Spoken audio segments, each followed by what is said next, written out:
Le Canadien de Montréal a un marqueur de 40 buts pour la première fois depuis le 11 avril 94, depuis la première fois en 32 ans. Le Canadien de Montréal a un marqueur de 40 buts et son nom, c'est Cole Caulfield. Pour ceux qui disent que j'utilise trop d'anglicisme, charbon vache-terrain, mon gars. On va traduire son nom, hein. Comme ça, vous pourrez pas dire que j'utilise trop d'anglicisme. Salut à toutes et à toutes, c'est Smabs. Aujourd'hui, on se retrouve pour une nouvelle vidéo.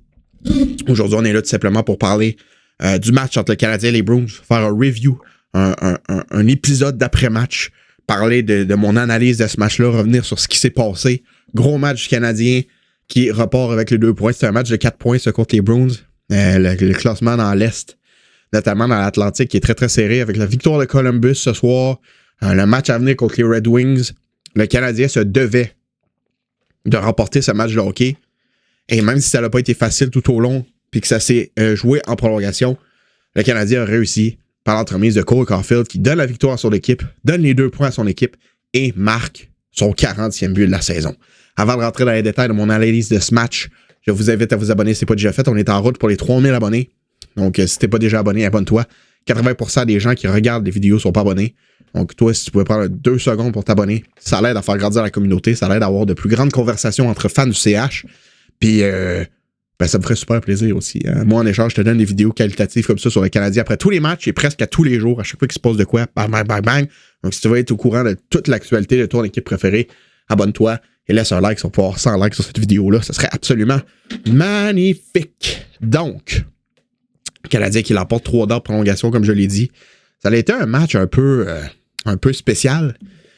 Les Bruins de Boston qui sont bons. Hein? On s'attendait pas à ça en début de saison, que les Bruins de Boston soient bons. On s'attendait à ce qu'ils soient plus en compétition pour le premier choix au total que pour participer aux séries. Pourtant, ils sont là. Ils ont autant de chances que toutes les équipes qui sont dans la course de faire les séries présentement. Sont au premier poste du corridor présentement. Du 4e as. Premier spot du wild card avec 82 points. Devant les Wings. Le Canadien est 3e dans l'Atlantique à 84 points avec un match en main sur les Bruins et les Wings. Les Blue Jackets qui sont maintenant à 81 points. Un point de retard sur les Bruins et les Wings avec un match en main. Donc, moi, personnellement, je suis plus inquiet des Blue Jackets. Au moins, ils sont pas dans la même division que le CH. Ils sont dans le métro. Fait que s'ils passent trop devant, au pire, ils vont prendre la 3e place dans le métro. Fait que c'est pas tant la fin du monde à ce niveau-là. Mais je pense que les Blue Jackets sont plus épeurants pour la course au 4e as que les Wings et les Bruins. Parce que les Blue Jackets en fin de saison sont tout le temps surprenants. Donc le Canadien qui s'est replacé en bonne posture, autant de points que le Lightning de Tampa Bay, malgré que le Lightning a 2 matchs en main. Maintenant à 4 points les Sabres de Buffalo. Donc ça va se jouer dans les prochains matchs pour le Canadien. Si le Canadien est capable de battre les Blue Jackets la semaine prochaine, puis les Red Wings dans le prochain match, ils vont être en excellente position, ils vont avoir un bon petit coussin. Je pense qu'on ne devrait pas avoir trop d'inquiétude à ce niveau-là. Donc, le match est commencé sur les chapeaux de roue. Hein, je veux dire, Alexandre Carrière, après 25 secondes, qui pogne 4 minutes de pénalité, donne un avantage numérique aux Bruins de Boston. Les Bruins de Boston ont marqué, pris les devants 1-0 rapidement dans le match par l'entremise de Pavel Zacha. Jeu un peu bizarre de Matheson. Passe transversale bloqué par Matheson, mais il renvoie la rondelle directement sur Zacha qui obtient un but facile. Dobech était déjà tombé dans son déplacement. Il n'a pas pu l'arrêter. Ensuite, Nick Suzuki d'une belle manœuvre.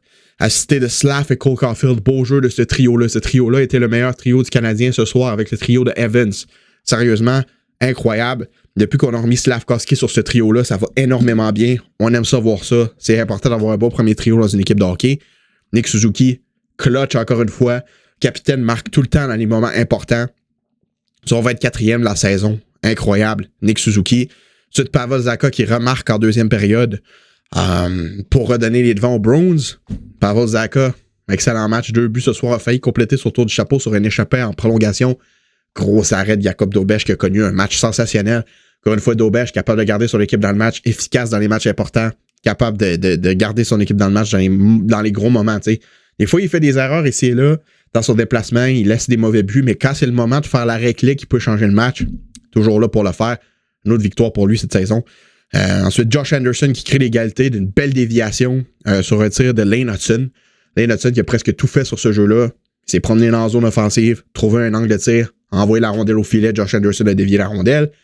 Et ensuite, Il n'y a pas eu de but jusqu'à la fin du match. Cole Caulfield sur une passe magnifique de Nick Suzuki. Hein, le trio Caulfield, Suzuki, Hudson en prolongation, ça allait vite un peu pour les Browns quand ils étaient sur la glace. Là. Ça tournait. La chimie entre les trois joueurs s'est laissée parler. Caulfield qui marque d'une passe sensationnelle de Suzuki, son 40e de la saison. Aussi une assist pour Lane Hudson qui récolte 2 points dans ce match-là. 2 points pour Caulfield, 2 points pour Suzuki, 2 points pour Hudson. Suzuki est rendu à combien de points? Là? Suzuki a obtenu son 80e point de la saison à son 67e match. Donc Suzuki qui est en quête d'atteindre les 100 points. Est-ce que c'est possible? Caulfield, 50 buts. Suzuki, 100 points. Ce serait des premières depuis très longtemps. Ce serait malade que ça arrive les deux en même temps dans la même saison. Puis que ce soit ce duo-là. Ce serait très, très, très, très, très spécial. Mention spéciale à Jayden Struble. J'ai beaucoup critiqué en début de match en me disant « Wow, Jayden Struble avec Hudson, ça va être horrible. C'est quoi cette décision? » Il n'a pas joué un match si mal. C'était pas parfait, mais c'était pas si mal. C'était mieux que ce qu'on a vu de Caden Goulet avec Lane Hudson. Honnêtement, j'ai préféré ce que j'ai vu de Struble ce soir que ce que j'ai vu de Caden Goulet avec Lane Hudson dans les matchs précédents. Fait que je vais y laisser le bénéfice du doute pour l'instant, mais à long terme, c'est pas la solution. Hein. Moi, j'aimerais ça voir à David Renbacker se faire appeler pour se faire tester comme ça. On replace Lane Hudson de son bon côté à gauche, puis on essaie à Renbacker voir ce qu'il y a dans le ventre. Comme ça, s'il n'est pas prêt, ben, on est capable de s'adapter pendant l'été pour amener un gars qui peut faire le travail en attendant. Donc, grosse performance du Canadien.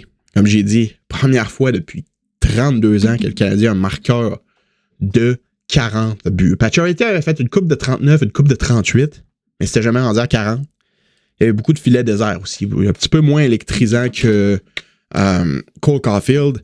Là, il reste combien de matchs? Il reste 15 matchs à Suzuki pour avoir 20 points. Je pense que c'est faisable pour lui d'atteindre le 100 points. Là. Surtout au rythme qu'il a depuis le retour des Olympiques. Là. Il y a un rythme de genre 1.5, 1.6 points par match. Donc, Nick Suzuki qui va courser pour les 100 points. Cole Caulfield, lui, il doit marquer un but à tous les 2 matchs pour se rendre à 50.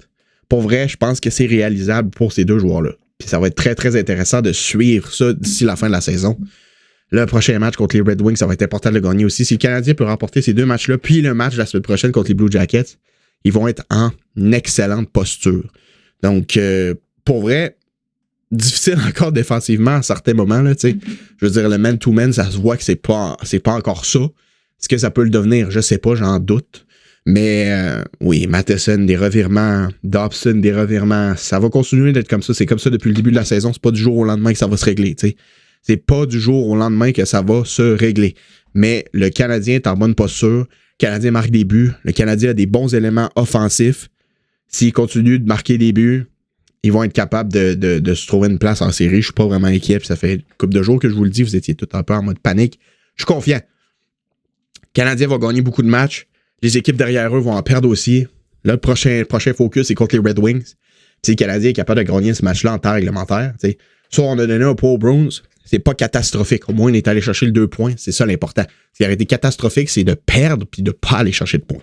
Ça aurait été catastrophique. Le Canadien a réussi à éviter ça. Shout-out à Caulfield, shout-out à Hudson, shout-out à tous ces gars-là, shout-out à Dobesch qui a connu un excellent match. Même Josh Anderson, pour vrai, ça a été son meilleur match depuis un bout. Josh Anderson, ce soir, pour le Canadien. J'ai bien aimé son match. Là. Genre, ça n'a pas été facile en début de match, lui et son trio, mais ils se sont bien repris. Gros shout-out aussi au trio de Jake Evans, Zachary Bolduc, puis Alexandre Texier. Ce trio-là, c'est comme le trio d'énergie. À chaque fois qu'on les met sur la glace, ils ramènent de l'énergie. Puis c'est vraiment, vraiment nice à voir. C'est vraiment cool à regarder. C'est le genre de trio qui manquait en début de saison canadien. C'est le genre de trio que t'envoies quand t'as besoin de momentum. Là. Il est long en ce moment. Ça marchait avec Doc aussi. Ça marche bien avec Bolduc et Texier. Jake Evans qui joue du gros hockey depuis un bout. Puis c'est très, très intéressant. Pour vrai, mis à part de ça, c'est un match de série. Hein? C'était 2 bonnes équipes qui s'affrontent. 2 équipes qui étaient en course aux séries qui s'affrontent. Je pense que, mis à part quelques erreurs, le Canadien aurait pu gagner ce match-là un petit peu plus confortablement. Mais c'est pas du tout dramatique. Grosse victoire. Le Canadien est allé chercher ses 2 points. Caulfield a son 40 buts. Grosse soirée, très, très intéressante pour les fans du Canadien. Donc, merci d'avoir regardé tout le monde. N'hésitez pas, likez, partagez, abonnez-vous. Faites ce que vous voulez. Un gros cœur, une grosse patate, puis un gros triangle. Je vous dis passez de bonne fin de soirée à tous. À la prochaine et bye bye.